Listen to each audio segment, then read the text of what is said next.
Hello and welcome to this wonderful winter wellness wander. We thought we'd kick the new year off with some bright, vibrant colour and a tour of our winter garden, just to share with you the best of everything that winter has to offer. Many frequent visitors to the Botanic Garden are familiar with this view, the winding path that leads you through the winter garden. However, there is also a more intimate view taken from the back of the winter garden, and today we're going to wander along here and look at perhaps some of the more oblique views of the garden, though still take in some of the inspirational plantings. But before we wend our way on this week's journey, I just wanted to stop and share with you the irresistible sight, but sadly not the amazing scent, of this beautiful Daphne Bolua Jacqueline Postil, one of the key plants of the winter garden. From here we are now going to wander along this bark path, which really does set a different tone walking on this mulched area, past some of the amazing plantings.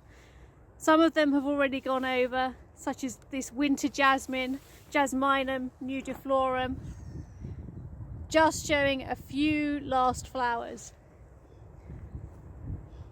But as we then head on round, you can really get to see some of the wonderful colours and contrasts, here particularly with Salix fragilis, Batsfordiana, and also the beautiful white stems here of Rubus golden veil, beneath which you can see poking through winter aconites and also snowdrops, so Eranthus hyemalis and Galanthus nivalis. And here these sit beneath the wonderful Tibetan cherry, Prunus cerula. And it's very, very hard to wander past this without actually stroking this smooth, shining bark. And of course, one of the key features of the winter garden is those plants which offer winter fragrance.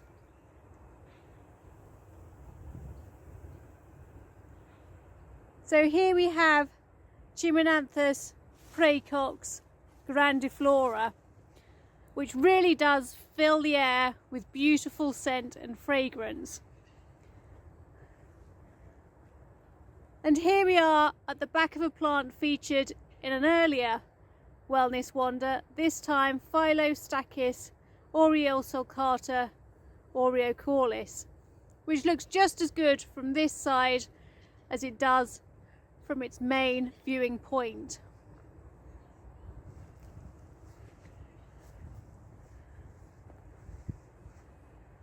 And heading along the path, there is a feeling of intimacy, but also an ability to really get close up to some of the amazing plants here.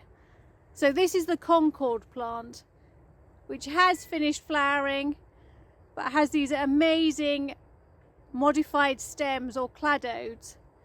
So this is Colettia Paradoxa, a spiny creature that you really don't want to get too entangled with.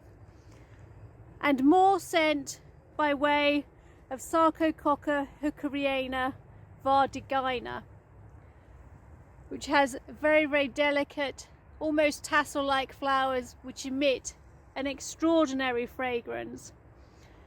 And here you can really take in the wonderful stems of Betula utilis, subspecies Jackmontii Germans, named after German's house at the Hillier Arboretum.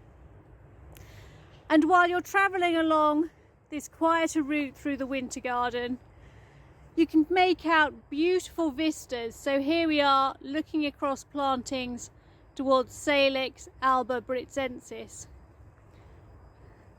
as we pass by the quiet, demure but beautifully formed stems of Cornus mass, or the Cornelian cherry.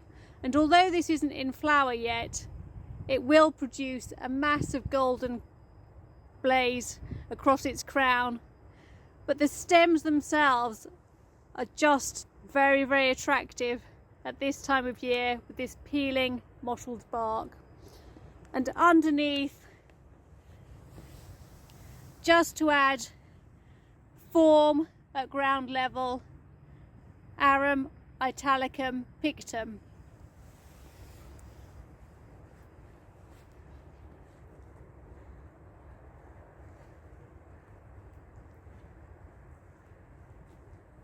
And although not the brightest day, there's a hint of sunlight, and it is picking out the beautiful orangey stems of Cornus Annie's winter orange here in this new planting, which we hope will fill out to give full impact as much of the rest of the planting here in the winter garden. And there's still much to see texturally, so it's a slightly breezy day here.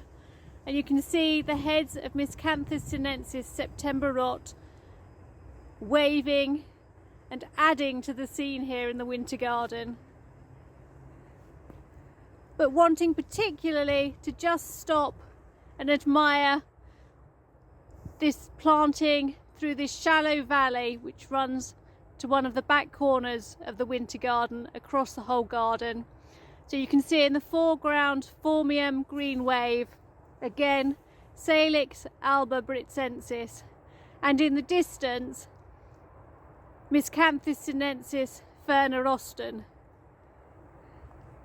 But stopping just to take in the whimsical form of Corlis avellana contorta, or the twisted witch hazel. And here you can see these beautiful twisting, bending stems and the fresh new catkins that sit atop them.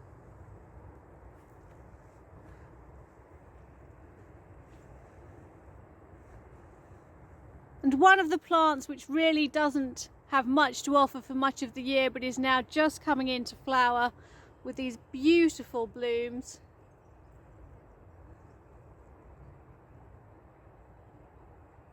is Prunus mumi omoi no mama, or the Japanese apricot.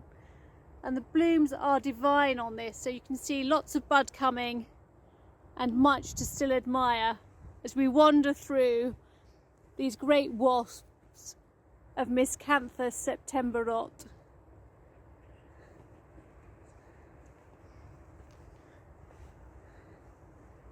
And taking in the blaze of Cornus midwinter fire before we just stop beside one of the highlights of the winter garden, Betula utilis subspecies albosinensis, which is planted as a group of 3 and has this beautiful pinkish tinge to its stems. Very, very characterful and a great eye catcher in the winter garden. And from here we'll just turn to look back along the familiar view through the centre of the winter garden to finish this week's wellness wander. I do hope you've enjoyed taking in the scenes from the back of the winter garden, and hope you'll enjoy another wellness wander with me shortly. Thank you.